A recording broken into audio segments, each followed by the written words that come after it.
Hello नमस्कार दोस्तों, कैसे हैं आप लोग। आशा करते हैं आप लोग अच्छे होंगे। देखिए, आरआरबी एनटीपीसी की तरफ से यहाँ पर नया नोटिस जारी हो गया उन बच्चों के लिए जो कि आरआरबी एनटीपीसी यहाँ पर ग्रेजुएट लेवल एग्जाम देने वाले हैं, साथ ही साथ यहाँ पर जो 12 लेवल एग्जाम देने वाले हैं। तो अगर आप आरआरबी एनटीपीसी में ग्रेजुएशन लेवल एग्जाम देने वाले हैं या 12 लेवल एग्जाम देने वाले हैं तो ये खबर आपके लिए बहुत ही महत्वपूर्ण होने वाला है, क्योंकि इसे ध्यान से समझिएगा।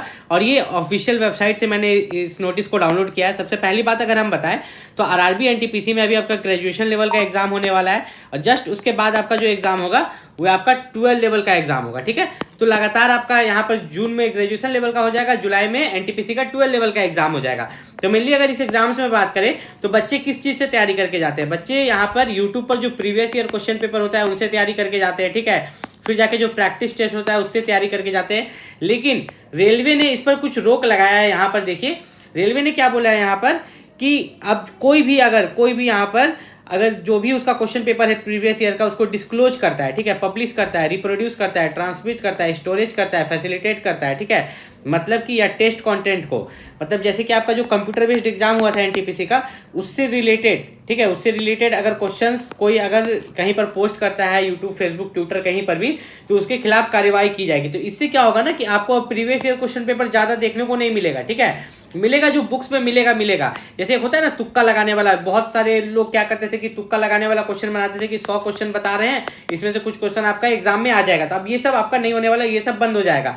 तो इससे आपको क्या पता चलता है, इससे ये पता चलता है ना कि एनटीपीसी एग्जाम में भी, ठीक है, आरआरबी एनटीपीसी एग्जाम में भी जो है अधिकतर प्रीवियस ईयर क्वेश्चन पेपर से ही पूछा जाता है। प्रीवियस ईयर क्वेश्चन पेपर क्या होता है, रिपीट होता है। आरआरबी एनटीपीसी की अगर आप तैयारी कर रहे हैं तो मैं आपको बता दूं यहाँ बहुत अच्छे से तैयारी कर सकते हो। एनटीपीसी में अगर आप ज़्यादा मार्क्स लाना चाहते हैं सीबीटी 1 या सीबीटी 2 में, और अगर आप सेलेक्ट होना चाहते हैं एनटीपीसी 12 लेवल और ग्रेजुएट लेवल दोनों के लिए ऐप बहुत ही बेस्ट है। इस ऐप में अगर देखें तो एनटीपीसी का जो है चैप्टर वाइज, स्पेशली एनटीपीसी और किसी एग्जाम का नहीं, चैप्टर वाइज टेस्ट है, पीवाईक्यू टेस्ट है, फिर जाके एनटीपीसी का फुल टेस्ट है, एनटीपीसी का मिक्स्ड क्वेश्चन प्रैक्टिस टेस्ट। अब ये जो मिक्स्ड क्वेश्चन प्रैक्टिस टेस्ट है ये आपको कैसे मदद करेगा एग्जाम में। देखिए, एनटीपीसी में जो क्वेश्चन आता है मिक्स आता है, पहले मैथ का एक आता है, फिर रीजनिंग का, फिर जीके का, ऐसे करके क्वेश्चन आता है। तो ये जो मिक्स्ड प्रैक्टिस टेस्ट है ये आपको बहुत ही ज़्यादा मदद करने वाला है। ठीक है, अगर हम लोग यहाँ पर चैप्टर टेस्ट को खोले तो देखिए, चैप्टर टेस्ट को खोलते हैं यहाँ पर हर एक चैप्टर से, ठीक है, हर एक चैप्टर से यहाँ पर आपको टेस्ट दिखाई देगा। ये आपका हो गया मैथ का, रीजनिंग का, फिजिक्स का, केमिस्ट्री का, बायोलॉजी का। तो ये आप ऐसे करके चैप्टर टेस्ट यहाँ पर दे सकते हैं। ठीक है, अगर आप चैप्टर टेस्ट कंप्लीट कर लेते हैं उसके बाद आप पीवाईक्यू, प्रीवियस ईयर क्वेश्चन जो टेस्ट है वो आप यहाँ से दे सकते हैं। ठीक है, प्रीवियस ईयर क्वेश्चन टेस्ट यहाँ पर देखिए, जितना भी ये सब फ्री है ना, तो previous year question paper test आप यहाँ से दे सकते हैं। उसके बाद यहाँ से अगर हम देखें तो यहाँ पर फुल टेस्ट, ठीक है, तो यहाँ पर आप फुल टेस्ट भी दे सकते हैं। तो ये जो ऐप है स्पेशली डिजाइन किया गया है एनटीपीसी ग्रेजुएशन लेवल और 12 लेवल के बच्चों के लिए जो सीबीटी 1 और सीबीटी 2 की तैयारी कर रहे हैं। अगर आप इस ऐप से रोज एक टेस्ट देते हैं एग्जाम तक, एग्जाम आपका कब है, एग्जाम आपका है जून में और जुलाई में, अगर तब वो भी अभी ऑफिशियल डेट जारी नहीं हुआ, अगर तब तक आप इस टेस्ट को देते हैं तो 100% आप सीबीटी 1 में अच्छा मार्क्स, अगर आप 100 में से 60 स्कोर करने वाले हैं तो आप 90 कीजिएगा। क्योंकि ये सेम एग्जाम की तरह है, जैसे आप एग्जाम में बैठ के टेस्ट देते हैं ना, सेम उसी तरीके से आप यहाँ पर फुल टेस्ट देने वाले हैं। आपको पता चलेगा कि आप कितना समय में, आपको 90 मिनट का समय मिलता है 100 क्वेश्चन के लिए, तो कितना समय में आप क्वेश्चन बना पा रहे हैं। और इसमें बहुत सारे क्वेश्चन जो मैच कर जाएंगे एग्जाम में, जैसे कि यहाँ पर जो प्रीवियस ईयर क्वेश्चन पेपर है जीके का, ठीक है, तो वे सब आपको मैच कर जाएगा। चैप्टर वाइज टेस्ट जो जीके के क्वेश्चन से रिलेटेड होंगे, ठीक है, मैथ रीजनिंग के क्वेश्चन, सेम क्वेश्चन भी रिपीट हो सकता है, ठीक है, उसमें सिर्फ नंबर चेंज हो सकते हैं। तो इस ऐप को डाउनलोड करने के लिए आप इस वीडियो के डिस्क्रिप्शन लिंक में जाइएगा। ठीक है, ये वीडियो जो आप देख रहे हैं इस वीडियो के डिस्क्रिप्शन लिंक में इस ऐप का लिंक दिया गया है। ठीक है, एनटीपीसी एग्जाम प्रिपरेशन ऐप है, प्ले स्टोर पर डायरेक्टली भी आप जाके सर्च कर सकते हैं, और इस वीडियो के डिस्क्रिप्शन में लिंक है, वहां से भी जाकर डाउनलोड कर सकते हैं। मेनली जो आपका आरआरबी एनटीपीसी में आप ग्रेजुएशन लेवल का तैयारी कर रहे हो या 12 लेवल का तैयारी कर रहे हो, ठीक है, तो सीबीटी 1 में मेनली बात करें कि सीबीटी 1 में आप अच्छा मार्क्स कैसे ला सकते हो। तो सीबीटी 1 में अच्छा मार्क्स लाने के लिए मैं आपको बता दूं, आपके पास 3 सब्जेक्ट है, जनरल अवेयरनेस, मैथ्स, रीजनिंग। अगर देखें तो सबसे ज़्यादा जो मार्क्स कंटेंट करता है यहाँ पर वो जनरल अवेयरनेस, सबसे ज़्यादा मार्क्स इसके पास रहता है। उसके बाद मैथ्स में 30 नंबर रहता है और रीजनिंग में 30 नंबर, ये दोनों बराबर है, 30-30 आपका 60 नंबर यहाँ पर हो गया, और ये अकेला आपका 40 हो गया। तो अब यहाँ पर अगर हम लोग देखें तो आपको 50% रेशियो से भी आप यहाँ पर पास नहीं कर सकते। 50% रेशियो का मतलब क्या हुआ कि 60 में से आप यहाँ पर 30 लिया है और 40 में से 20 लिया है, तो दोनों को जोड़ के कितना हुआ, 85 ना हुआ। तो इस रेशियो से भी आप यहाँ पर आरआरबी एनटीपीसी में पास नहीं कर सकते।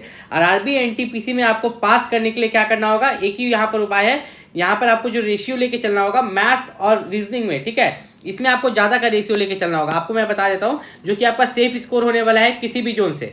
मेनली अगर मैं बात करूँ यहाँ पर तो मैथ्स और रीजनिंग मिला के आपका टोटल यहाँ पर कितना है 60, कितना है 60। इसमें आपका रेशियो होना चाहिए कि आप 60 में 50 स्कोर कर रहे हैं, कितना 60 में 50 स्कोर कर रहे हैं।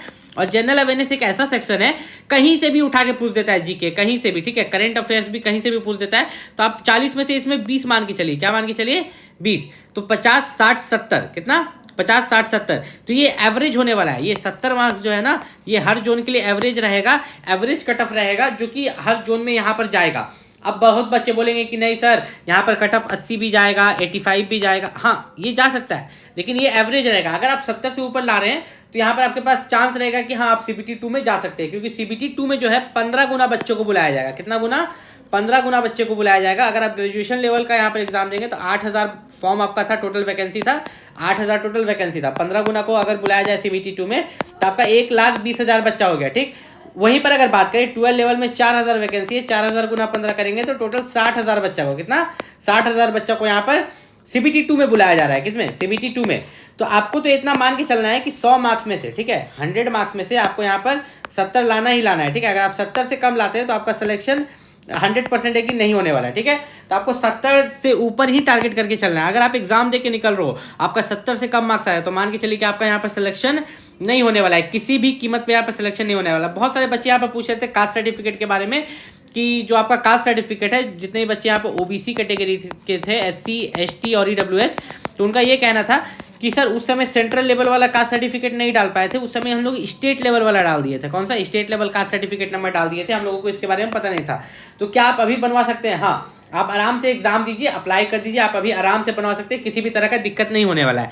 अब मेनली यहाँ पर बात करें, बहुत सारे बच्चों को ये चीज़ पता ही नहीं रहता है कि हमारा जो है मिक्स्ड क्वेश्चन आता है, ठीक है, रेलवे में मिक्स्ड क्वेश्चन आता है। अब रेलवे में ये मिक्स्ड क्वेश्चन क्या होता है, रेलवे में मिक्स्ड क्वेश्चन के बारे में यहाँ पर बात करें तो देखिए टोटल 100 क्वेश्चन है हमारे पास।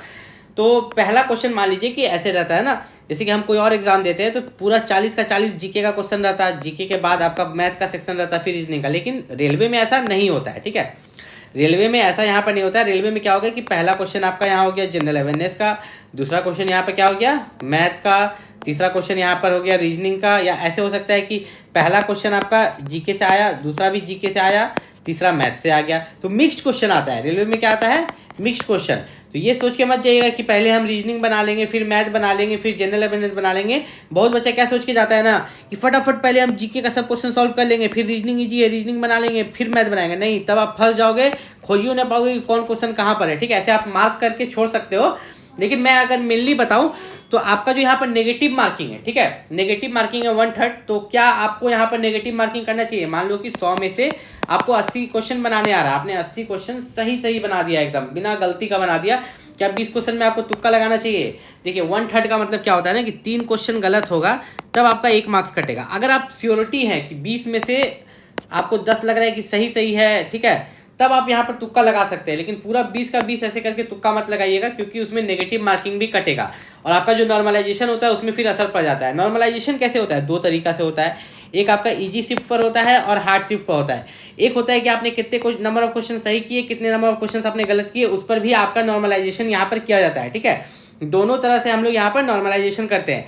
और ये नॉर्मलाइजेशन इजी शिफ्ट और हार्ड शिफ्ट और कितने क्वेश्चन सही कितने क्वेश्चन गलत, जैसे मैंने अभी बताया था नेगेटिव मार्किंग आपका ज़्यादा नहीं कटना चाहिए, जो कि आपका 1/3 था। तो आइए इसको अच्छे से हम लोग यहाँ पर समझते हैं नॉर्मलाइजेशन टॉपिक को, क्योंकि अभी आप एग्जाम देने वाले हो। अब मान लो कि आपका नाम है यहाँ पर राम, ठीक है, दूसरा बच्चा का नाम श्याम नहीं रखेंगे, चिंता नहीं करो, यहाँ पर रख देते हैं अभिषेक, ठीक है, अभिषेक रख देते हैं, राम और अभिषेक। तो 2 बच्चा है यहाँ पर। अब दोनों के पास 100 क्वेश्चन है, दोनों के पास, राम के पास भी 100 क्वेश्चन दिया गया एग्जाम में, इसके पास भी 100 क्वेश्चन दिया गया। अब देखते हैं कि कौन कितना बनाता है। अब देखिए राम जो है पहले भी एग्जाम दे चुका है, ठीक है, ये यहाँ पर सेकंड अटेम्प्ट दे रहा है एनटीपीसी का, इसको पता था इसके बारे में। तो इसने क्या किया, 100 में से इसको 80 आता था, इसने 80 क्वेश्चन ही बनाया। लेकिन जो अभिषेक था उसने 100 में से 100 पूरा बना दिया। अब हुआ क्या कि यहाँ पर इसका 80 का 80 सही हो गया, ठीक, इसमें 100 में से इसका 20 गलत हो गया, ठीक है, 20 गलत हो गया। तो अब यहाँ पर अगर हम देखेंगे तो इसका तो पहली बात 100 में से 20 गलत हुआ तो ये 80 पर आ गया, माइनस नेगेटिव कटेगा, नॉर्मलाइजेशन नहीं, नेगेटिव जो 1/3 है ना, ये 20 का 1/3 कटेगा, ठीक। इसको जो यहाँ पर है आपको 80 में, ठीक है, 80 मार्क्स तो मिल गया, प्लस नॉर्मलाइजेशन का 20 नंबर एक्स्ट्रा मिला, ये 100 मार्क्स पर पहुंच गया। फुल मार्क्स था 100, ये 100 पर पहुंच गया। कैसे मिल गया इसको 100 मार्क्स? नॉर्मलाइजेशन के कारण। मान लो 20 नहीं मिलता, नॉर्मलाइजेशन में 10 भी मिलता, तब भी तो ये 90 मार्क्स पर पहुंच जाता। अब बहुत बच्चे बोलते हैं यहाँ जो नॉर्मलाइजेशन में 10 और 20 मिलता है वो किस हिसाब से मिलता है, ठीक है। तो वही देखो, सबसे पहले तो आपका ये चीज़ चेक कर लिया गया। अब देखो इसको भी अगर नॉर्मलाइजेशन में देना रहेगा तो 2 या 3 नंबर देगा, क्योंकि ये गलती ज़्यादा किया है, ठीक है। इसको हो गया, मान के चलते हैं नेगेटिव कटने के बाद, ठीक है। यहाँ पर जो 1/3 आपका नेगेटिव है तो आपका हो गया 1 2 3 मार्क्स, 3 ही मार्क्स मान के चलते हैं। तो 80 में से इसका यहाँ पर 3 चला गया तो 77 78 79 इसको मिला। इसको 10 मार्क्स एक्स्ट्रा मान के चलते हैं मिला, तो इसको मिल गया 90 मार्क्स। अगर इजी शिफ्ट में एग्जाम पड़ता है, ठीक है, इजी शिफ्ट में तो 10 मार्क्स मिलता है, हार्ड शिफ्ट में पड़ता है तो 15 मार्क्स। ये ऊपर नीचे वेरी करता है, किसी को 7 मिलता है, किसी को 15 मिलता है, किसी को 12 मिलता है, उनके शिफ्ट के हिसाब से होता है। अब यहाँ पर एक नया टॉपिक है डाउन द मेरिट लिस्ट, जो कि इस बार बहुत बच्चों के लिए उम्मीद लेके आया है, ठीक है। ये डाउन द मेरिट लिस्ट दोनों में होगा, आरआरबी एनटीपीसी ग्रेजुएशन लेवल और 12 लेवल दोनों में, ठीक है। डाउन द मेरिट लिस्ट, ये डाउन द मेरिट लिस्ट क्या है? तो डाउन द मेरिट लिस्ट के बारे में अगर बात करें तो डाउन द मेरिट लिस्ट का मतलब ये होता है ना कि जैसे कि हम लोग तत्काल में टिकट कटाते हैं तो वेटिंग लिस्ट होगा, क्या होगा, वेटिंग लिस्ट जारी किया जाएगा। मतलब कि जितने भी बच्चे हैं, मान के चलो अगर यहाँ पर मैं बात करूँ कि यहाँ पर टोटल वैकेंसी आपका 8000 है, ठीक, और यहाँ पर 4000 वैकेंसी है। मान लो कि आपका जो कटअप गया, ठीक है, आपका जो कटअप गया वो गया आपका 80, आप जो मार्क्स लाए हो वो लाए हो 78, कितना 78, तो आपको वेटिंग लिस्ट में रखा गया। देखिए हम यहाँ पर लाल कर देते हैं, वेटिंग लिस्ट में रखा गया है, ठीक। अब जिसका कट ऑफ 80 गया है उसका सिलेक्शन हो रहा है। अगर वो बच्चा सिलेक्शन नहीं लेता है, किसी और जॉब में ले लेता है, तो आपका वेटिंग लिस्ट जो है उसको क्लियर कर दिया जाएगा और 78 वाला का सिलेक्शन ले लिया जाएगा। और ये कब तक रहेगा? आप वेटिंग लिस्ट में कब तक रहेगा? 1 साल तक। और जरूरी नहीं है कि कट ऑफ 80 गया है तो मात्र 78 वाला को रखेगा, वो 75 वाला को भी वेटिंग लिस्ट में रख सकता है।